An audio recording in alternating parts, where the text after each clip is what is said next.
All right, seventh inning stretch. Josh Edwards, Darren Breyer here with you. We're ready to talk some baseball. We're going to get into the O's. They fired Mr. Hyde here. They get Skenes on the trade block. GM says no. Cardinals making a little comeback in the Central. The Phillies, I want to get into them as well. All the diamond notes. And we have a new thing for you. Guess that stadium for Josh Edwards.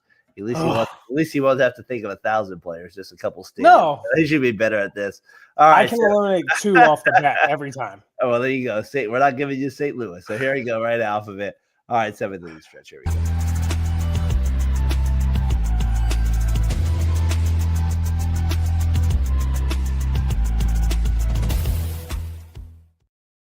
All right, Mr. Edwards, we're here live here, 7th inning stretch. If you're joining us, kind of a first recording here, just to let people know we're here with you Thursday night. Me and Edwards here, 10:49 Central Time, 8:49 Pacific Time.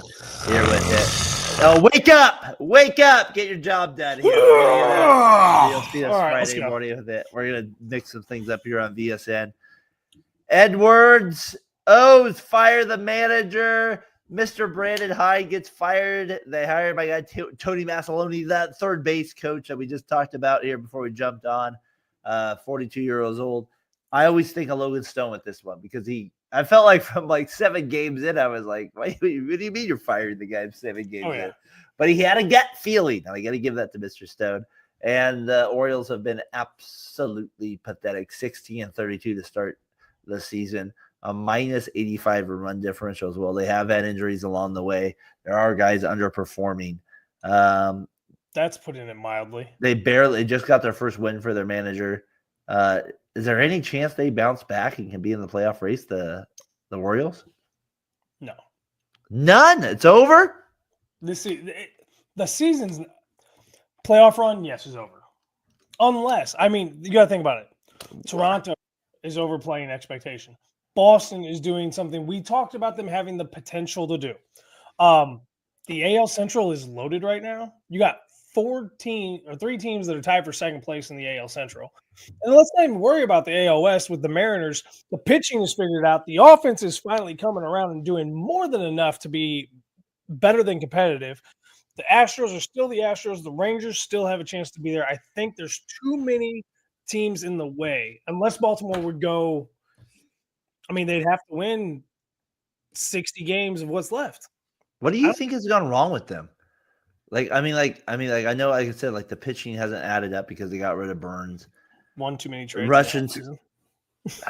Just not too many. I don't know. Like it's a weird thing, like where you could kind of see it coming, to be honest with you. It's unfortunate too.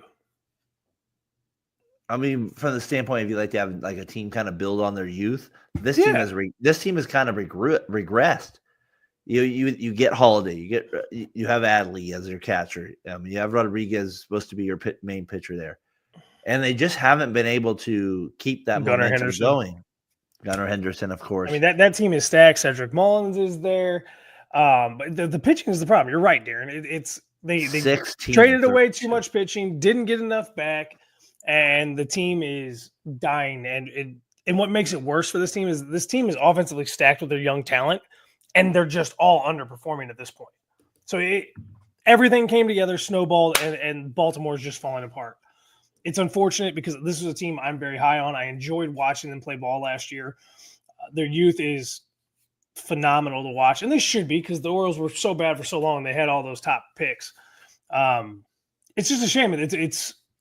I really felt like Baltimore was going to separate themselves, and unfortunately for me, it feels more like they're going to continue to be a Chicago White Sox, a Pittsburgh Pirates, a Colorado Rockies. They're going to be one of these. They're going to be one of these organizations that always have the opportunity to improve and build, and yet they always make bad decisions with the front office, and they destroy all the momentum they could have and what they could build in the future. Okay, so the White Sox are 15-35. Orioles are 16-32 right now. After tonight's play Thursday night here. All right, Angels just swept the A's. They're 24-25. Just get your thought. Like this is early on, Josh. So there's still 100 games basically left. Or who has a better record, the Angels or the Orioles? Can I pick the Athletics? Athletics are 20. They've lost 8 in a row. Do you want to pick that? I still think the Athletics will come back a little bit. They've lost 8 in a row and they've been pathetic. They should have beat more of the Mariners. I'll ask you just Angels, Orioles. Who has more? Right now, I'll take the Angels because of the manager. 16-32. They got the win today, so they like the Orioles there. They fire Hyde, who just he was a manager of the year a couple of years ago. It's crazy how quick baseball things can change. The Blue Jays now have been on fire on that division. They're now in second place overall there with it. So Boston's cooled off a little bit, but they're still competitive. They still have the tools there. Oh yeah, they're I right. think once they get rid of the drama, Devers has picked it up. Devers has picked it up. You have to admit. And picking it up takes care of the drama. But if he has another lull and there's more drama that comes, I think at that point you got to cut the cancer. Because Boston has an opportunity to overperform and do something that most people didn't think they could do this year. Well, they have an opportunity. They're right there with it. The pitching can't beat them in a 7-game series. Yeah, probably not. So okay, so you have the Orioles not making the playoffs. That's it. That sounds like right. I got to write them off at this point. Skenes on the trade block, kind of crazy. Absolutely. Now the GM came out just a few hours ago and said he's not on the trade block. Now I will say this, kind of to Logan's point that I wanted to make. I wish it was on was he brought up like the D-backs and maybe like the Angels, like trading guys that when your team is doing well, you get rid of them because you can get the max for them. Kind of like the Nationals did for Soto in a sense. You could argue if that was a good trade or not, but they did get a lot for him because he had more years under contract. The Pirates, what have they done since they traded Soto? Absolutely nothing. But my point is that the Pirates have an opportunity to do that with a guy like this, of course. But I mean, you don't make that trade ever, right? If I'm the GM, I go, are you just trying to fire me? Like literally, like, you know what I mean? Like it'd be like, why give me the job and you're telling me to trade my best player? Like, don't give me the job. Just cut me. Say I'm firing this person, and then I'm going to trade Skenes. Like, I would not ever want to be associated with a trade like that. Even if I made money, how would you like? That would just be ridiculous.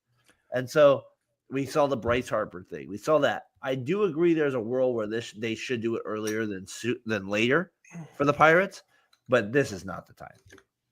No, because he's too young and they have too much youth there. Like there's still too much untapped potential for that organization. Absolutely. If you throw away Skenes at this point, sell the team to somebody who wants to win. Because you're as bad as Cincinnati, you're as bad as Colorado, you're as bad as Chicago White Sox and the Athletics when it comes to ownership at this point. You're not doing anything to win. You have what Logan deemed, this is his favorite word for these type of players, generational talent. Yeah. He created his own pitch that dudes can't hit. He just threw a complete game. He lost in the complete game, but he lost 1-0. No, you don't get rid of these guys. Like, you cannot get rid of this guy. If you want to salvage this organization, like, okay, you brought Kutch back because Kutch was a fan favorite and he could still play ball to an extent. That was good with the fan base. You got Paul Skenes. He came up, overperformed in my opinion, because I thought he was going to choke out eventually. The rookie luck would run out. It hasn't.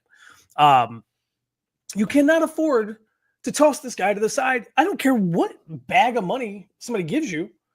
You're just telling your fan base that you don't care about winning. You're not going to do anything to build an organization when you have a guy you can build a rotation around. It would be one of the worst trades in the history of American sports. I wanted to bring it up, though, because people have been talking about it. I do think there's a world where you get something back for him that it might be worth it. But it's not worth that. It's not worth it trading him at this point of his career. What do you think of the Cardinals come back in the Central? I feel like they've made a little bit of a jolt here. They've lost 2 in a row. Know that. They lost 2 in a row to arguably the best team in the MLB. Fair enough. And they knocked out the defending Cy Young Award winner in that series. I just feel like the offense has really took a different level with you guys. So I'll agree with you. The offense is – here's the weird part. Take a step back. The Cardinals said, we're not going to do anything this offseason. We're going to try to trade Nolan Arenado. They failed to do that. They said, we're going to run it back. We're going to see what our youth can do.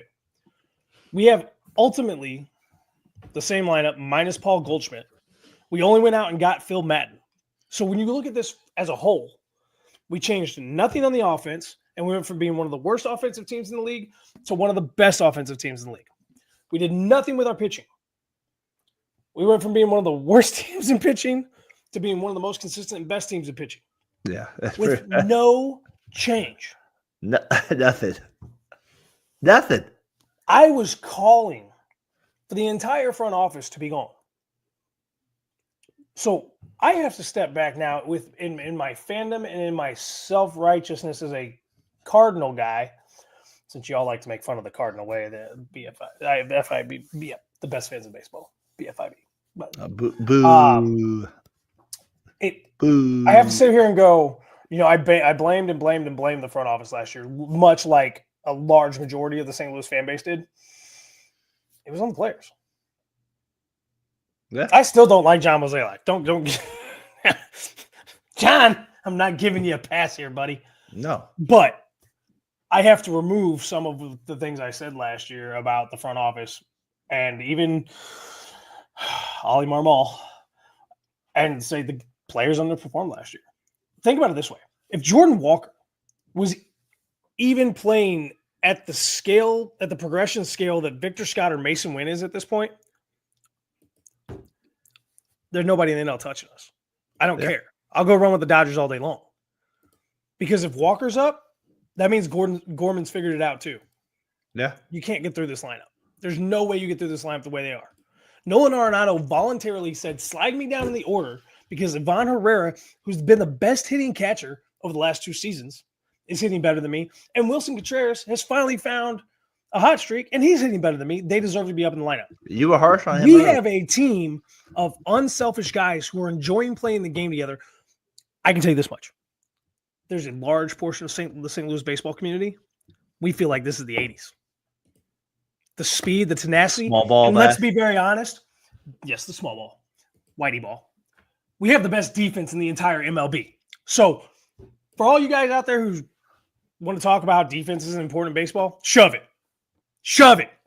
Best I'm right, you're wrong. Defense in all of baseball. All right. Yes, they do. They have go watch ESPN. Go watch the MLB Network. Go check it out. Statistically, the Cardinals have the best defense in baseball. Definitely on the left side. I know that's part of it for sure with it. What do you think of this play in the NL Central? This is a pretty good play here. Fly ball left center. Churriel back, and he will leap, and he caught it! Dude, balling, man. Absolute balling. Wow. The NL Central is going to have the 2 best center fielders for the next decade. That dude's a beast. Josh. And you said it right there. Like, I obviously just kind of piggybacking off what you said. Best defense, had that ready to go. That was one of the plays here earlier in the week, Mr. Churriel. And the NL Central, to your point, with the Cardinals coming on there, it's going to be, you got the Cubs there, 30-20. Cardinals are 3 games out. Brewers are 5.5. Reds are 5.5. Pirates 13.5. But I like the momentum the Cardinals have pushed here. I don't think it's sustainable with the roster they have. Somebody's going to have to surprise me on their team consistently throughout the whole year. I'm not expecting. Can I give you surprises already? Yeah, I know, but I know who the surprises are. Already. But I don't trust those guys to continue it like I do the Brewers. Tell me who you're thinking. Hold on. Are you serious? Churriel or Newbar? Who are you expecting to do better throughout the whole That's season? not the comparison I put up against each other. All right, what's the comparison? I put Churriel versus Scott. I'll take Scott all day long. Over Churriel? Yeah. You wouldn't want him on your team over Scott? I'll take Scott over Churriel, yeah. Wow. All right. Scott is better defensively. He's faster on the base path. Churriel has a better bat right now, but Scott is 10 times more dangerous. Wow. St. Louis Network. Is that how you feel about that one? That one surprises me. All right. How about Terang? Who's taking his spot? He's left field? He's the second baseman. Great defenseman. A good hitter. I mean, you taking Gorman over him? No, I'd take Terang over Gorman. But Donovan plays second a lot for us right now. All right. So would you say, let's put it this way, Cardinals are 3 games out. Playoff chances, give me a percentage. Playoff, not division, playoff. Playoff chances? Is it 50%? 78%. Logan Stone, look out. 78%. Wow. Here's why. Because the Cardinals have hung with and beat all playoff contenders they've gone up against right now. They have not even had the easy run part of their schedule yet, where Chicago has had the easy run in their schedule. All right. Fair enough. We've ran with Detroit. We've ran with the New York Mets, beat them. We ran with the Philadelphia Phillies, beat them. I mean, we've ran with everybody big. We beat on the Braves. We beat on Minnesota to open up the season. We ran with Detroit. Let me see. Who else am I missing that we haven't played? We beat on Pittsburgh. And we're playing the Diamondbacks this weekend. Have you guys played the Dodgers yet? Just curious. I don't think you have. We played them really early. I don't think you have. But Phillies are 32-18. They've been on fire. They've won 7 straight. And we waxed them both series we played them. That's still early though. You know how that works. They won 7 in a row, 32-18. They've overtaken the Mets now. They've been hot. They have the best record in the National League. Schwarber just hit his 3. It's funny that we talked Schwarber last week and he hits his 300th this week. 300, yeah. It was kind of on par with what it's kind of the whole point we talked about him last week, but. So that's kind of the division there with it as we kind of get into standings here a little bit with it. So you have the Giants are only 2 games behind the Dodgers, Padres 3, Diamondbacks 5.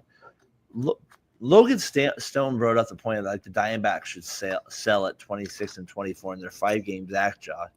I mean, I get what he's saying. I get it. You could get the most now for him because of it. But how in your right mind? Who are you selling? Well, he said Corbin Carroll? Yeah, no, he said like fat. He said like Gallon. You sell fat, okay. You're not selling Gallon. Gallon. He brought up all the pitchers. Kelly. He just wants him to go to the Yankees. I get what he's saying in terms of building up a farm system, but how do you in a right mind in a league where you got 7 teams that make a playoffs where you're not giving yourself a chance? When you're over 500, I don't know. I don't know. Like, Logan is very smart baseball-wise. Like, he gets it. He understands the game. And that's what I don't get, though. Beyond the surface level. Right. Like you said, I understand trading early to get max value. Like, Skenes, I'd be all right with. See, I couldn't even do that. I mean, I get it, but I also understand. D-backs, like, you're not in that position. You don't have a star, and you're in terrible ownership, right? Yeah, I mean, it makes no sense. Like, you can still finish 4th in your division and make the playoffs. No, you don't. I'm with you. And you got too much young talent there. You got too much good pitching. They've been riddled with injuries. Lourdes Gurriel is. You just made the World Series a couple of years ago. You don't trade. You don't give in yet. No, you're not with all the youth. Like, but Logan has always loved trading young players who have potential, who he has not seen results from yet. That's always been his thing. Always will be. Always has been. His Nationals have won 5 in a row. They're still 23 and 27. I go to the AL. The A's have been pathetic here since me and you got off the podcast. They literally haven't not won a game since we've done a podcast. And guess what? The Angels haven't not lost a game since we got on the podcast. So that's where you sit in the AL with your biggest winning streak. Mariners still in first. Tigers 33 and 18 have the best record in the American League. Yankees 30 and 19. Aaron Judge continues to be on fire. But those Tigers. And the Blue Jays making a little run now. The Blue Jays up to 25 and 24 over 500 now. But the Tigers still minus 10 in the run diff, man. The offense is still struggling. The Tigers, though, to me, just ridiculous. Outstanding to start. They're scary. They are scary. Outstanding to start the year. Like the AL Central has been obviously a surprise in terms of what teams are over 500. I love it, to be honest with you, dude. It's been good. I really do. It's been good. Anything else standings-wise stand out to you? The fact that we have 3 teams in the AL Central that are 5 games behind Detroit, that to me is special. I love that the AL East is close because it's 5, 6, and 7 games separating 2, 3, and 4. The AL West is nice and tight. The AL East is not as tight, but I think the Braves are going to continue to get better and better as the season goes on and they get healthier and healthier. So I think that's going to go back to being a 3-team race like we talked about all offseason. The NL Central is my biggest surprise. It is. I wholeheartedly thought the Cubs would probably walk away with this. Yeah. And I really figured my Cardinals were going to be in the cellar. This isn't anything like what I thought it was going to be. The NL West is the NL West. I love that it's still close and tight. But we were pretty right here on the predictions. I mean, I feel like we've been pretty money with some of them so far. Like, I feel like that part hasn't been the worst for us in some areas. I do think that when I look at some of the standings with it, like I said, like I'm a little disappointed in the A's dropping off a little bit. The Pirates have been bad. The Rockies now 8-42, Josh. Are they going to do it? 8-42. Are they going to break the record? It sure They're not going to feels let like the White Sox hold it for a year? it's bad. And I think baseball has to address some of that. You know what I mean? They do. They have to kind of look at some of that stuff. So you want to get into this conversation? No. That's one we'll save for Logan, where he was slurping up Mr. Manfred. So I'll save that for him. Don't even get me started. No, I know that's part of the slurp. I'm gonna destroy him. That's part of the slurp with it. But I do want to talk home run leaders when I get to league leaders here. Boom. And I got Ohtani, Judge, Schwarber, top 3. Whopper. How long are Judge and Ohtani going to own? Like next week, I'm going to get into team decades because Brandon sent us that picture of team 2.5 decades of what teams, and I want to look deeper into that of what players I think are better than the ones that were sent to me, like probably Buster Posey over Molina and stuff like that. But like, I still think, like, with that being said, is like I just think when you look at the league leaders, you look at your home runs: Ohtani, Schwarber, Judge. Judge and Ohtani just continue to dominate on every level. Like right now, Judge, number one average, right there. Ohtani, number 17, he's right there with it. RBI, same thing. Stolen bases. It's just incredible how these two guys continue to they're really dominating the sport in some ways. And now we're getting guys like Suzuki and Flores and Torkelson, who's made a big push this year. And Devers is making a push. But, man, those two guys. And the other guy for me that when we first started the pod together, who's now bouncing back, is Corbin Carroll. Like, he's having a legit year. Like, this guy 16 home runs. He's right there in the MVP conversation. Not saying he's winning it. He's just there. Another reason Arizona cannot sell. No. When you have a guy like that, you don't sell. You have Marte. Why would you sell when you have exactly? You have too many pieces. Just the three-headed monster between Lourdes Gurriel, Marte, and Corbin Carroll. Just offensively, those three. You got a great catcher back there. You got the potentials to have a top 5 pitching staff. You need a little work in the bullpen. Okay, that's fine. It's fine. Yeah. But I mean, you have it. It's there. Logan Stone, you're insane for saying the Arizona Diamondbacks should be sellers this early in the season. Yeah, that part just doesn't make sense for me. That would be something I wouldn't want to do in that regard. So the strikeouts bother me a little bit. He has 58 strikeouts this season. He has walked 20 times though, so he's starting to figure it out. His average is a little lower than I would like. OBP's 352. He's only slugging 593. I think that's my other issue, but his OPS is 945. So this is where the advanced analytics with the traditional analytics really bother me because it's sub-average, subpar on average, but his OBP and his OPS are fine, but his slug's not great. I mean, it's not bad, but I mean, I don't know. 593 is pretty good slug. I shouldn't be so critical. If you can't see me on the YouTube channel, I don't know why I've never been better. Yeah, you disappeared. You're a black screen. I guess he's got the 4th best slugging percentage, so I shouldn't hate on that. Some people would say they appreciate me not being here, so that's what it is. So we'll accept it, but you can hear me. That's all that matters. They would much rather be happier if my face wasn't on the screen. Well, that's not true. I'm sure you have people. You have a family. Let's put a poll up, ladies. Who's the better looking of the two? Your wife is agreeing. Guy behind the black screen or the guy who's? I have blue eyes. I promise. No, we got that. I like mine. Oh, yeah, no, exactly. All right, I got with stuff with it. Let me get to Diamond Dance here.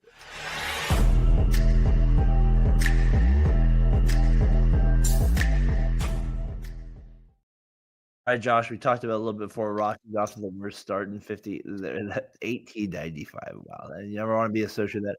Hendricks gets Mr. Liam Hendricks calls on vile social posts about people wanting to take out his family and stuff like that because he's been pitching bad. Ex-Brewers Darren Ruff pursues Reds over career-ending injury at Cincy Park. I'm going to start with Liam Hendricks. Anybody that says anything behind a keyboard, you're the biggest wuss in the history of the world. This weekend is Memorial Day. If you had any guts, you would be out there serving our service. Appreciate those people more than anything that you could imagine what you've done. Amen to that. My freedom. So when I hear losers like that, you give any death threats, that's what you are. You are a loser to the highest degree.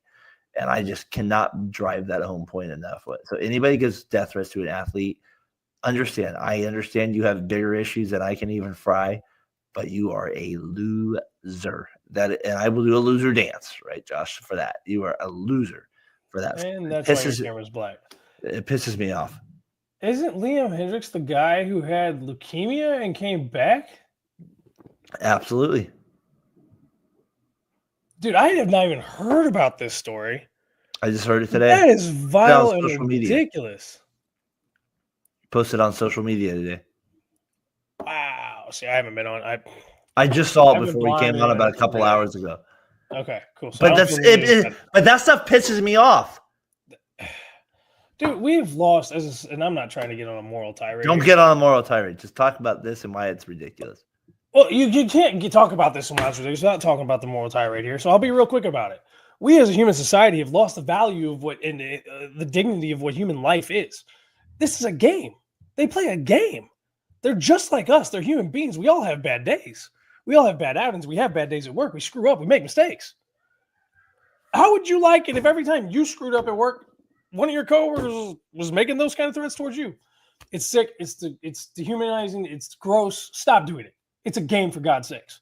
We're called fans because we are fanatical about our sports teams. Yes, I understand that. I am one of those people. And as much as I hate the Cubs and the Yankees and the Blackhawks and an assortment of teams, I've never wished any kind of harm or grossness to anybody. And I agree with you. I find it absolutely repulsive. And this is this is part of Americans having a huge hole in their hearts and forgetting what's really important in life. No, I will say this. This has gone on for our society for a long time, just in other areas. Like we've obviously had the Jackie Robinson stuff. We had that. So people obviously take their anger in different issues, but right. it just keyboard warriors, as I said it on my post here on X here with it. I do find the Brewers Darren Ruff suing the Reds over a career-ending injury because he ran into a tarp that shouldn't have been there, he said as well. So you have that as well in Diamond Notes. So a couple odd things there with it. Diamond Notes this week, man. That was the weirdest Diamond Notes we've ever had. Well, they were interesting me. Like I'm like, why are you having like these? Like I hate this stuff with the posts. That passionate that when I saw that pissed me off. So I see that stuff. Obviously, Liam Hendricks, I'm a big fan of as an A's fan. When he was closer out here, got to meet him a couple times and stuff. And good guy from Australia. And then you got Darren Ruff, who obviously suing Cincinnati, that I thought was funny as well. So not your regular Babel stuff, but definitely some Diamond Notes with it. Brandon had a great segment for us that was coming up here called Guess the Stadium. There's another way to embarrass me. No, I think it's a good one. I would have had it wrong the first guess. So let's put Edwards to the test here. Is there any, like, based on that seating section right there? Obviously, there's no center field bleachers. Is there anything there that kind of stands out to you? Hold on. Let's look closer. I got it on my second guess. That's why when I texted him before, I said I have two guesses. What's that say? Something to paint in left field? No, below 234 and 235, 236. I don't know what it says, but yes, there is something there. But it's not anything crazy. It's just the outfield wall. Okay. And bullpens. That's what it is. So obviously, hold on. Stadium. I guessed the Pirates first, and I was wrong. No, that's not the Pirates. Stadium. I got the second one right. It's a National League team. I was gonna say because I was going to look at it like it's not Baltimore. Mm-mm. You know what? I'm gonna go San Francisco. It is not San Francisco. It is in the NL Central, Josh. No, hold on. Okay, hold on. Well, it doesn't look like Great American Ballpark to me. Nope. Obviously not the Pirates. I guess that I was wrong. Not the Cardinals. Pirates. That's not Wrigley. Nope. What's the last team? So it's Milwaukee. Yep. The Brewers Stadium it is. Milwaukee there. Out there. I like Brandon's idea with that, though, doing that to the stadium. I actually kind of enjoy it. So that's the Brewers Stadium. Guess that MLB I should have known that because of the party deck, because they had the slide and everything over there. Next week we'll do daily walk-off with that, and then I'll bring back my Thank God, I missed the daily walk-off. So we'll do the trivia with that. So we'll do all that stuff kind of start next week. Then me and Edwards we're starting something a little new here on Seventh Inning as we kind of get going here with a few things along the way. Hey, can I give another shout out to a player we didn't mention? Absolutely. Somebody who's been doing it all season. We've talked about him a little bit earlier in the season, but he continues to do it. He has not slowed down. He has not stopped. And I think I found my new favorite catcher. Who is it? Cal Raleigh, man. Dude plays defense and he can smack the ball around. Got the contract. I think he's not on like Yachty scale for me. He's not even close. No. Is he your favorite player right now though? Is he Josh Edwards' favorite player material from another team? Probably my favorite catcher on another team. Corbin Carroll's for me. I've always said it's Corbin Carroll for me. Corbin Carroll too, man. I like Corbin Carroll. He's my favorite. A couple guys on Kansas City. Well, Bobby Witt's a beast, obviously. Well, yeah, Bobby Witt, but I like Vinny Pasquantino too, and this McHale kid I've been watching. He's pretty good. Who's your favorite pitcher to watch? Definitely not a Cardinal. For me, it's Hunter Green when he's healthy. I know you love Hunter Green. And then it's also DeGrom still. Boring. Oh man, the guy. I mean, Skenes is fun to watch. The guy just is so good when he's on his game, DeGrom. He's just too good for me. Yeah, I mean, all the guys I got to watch this year. I mean, Max Fried's been awesome this year. Rondon's been awesome. Like, there's been some good guys that I like. Wheeler too. Wheeler's in that category for me. I like Strider. There's guys I like, but there's so many of them right now that are good because pitching has just become. Well, it's your style that you like, though. It's your style you like, and that's where, like, for me, some of these guys, like, were Hunter Green. I'm like, he's just gonna bring gas, and I love that part of him. And I like guys who paint corners.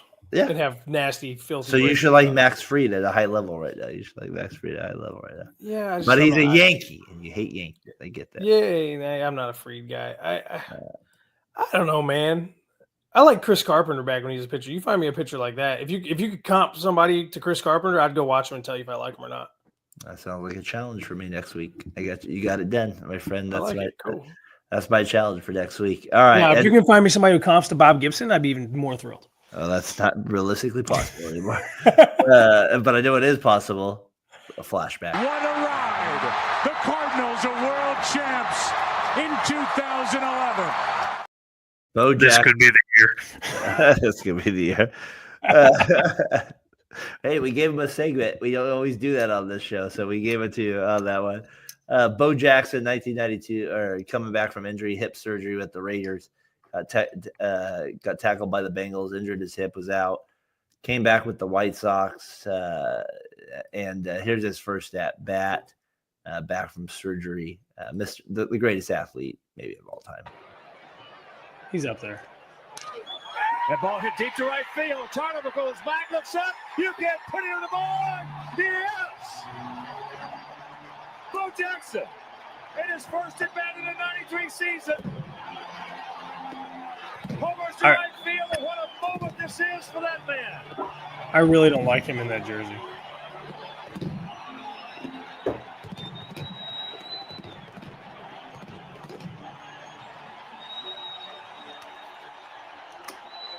Always, to me, Josh, one of the biggest what-ifs in baseball history.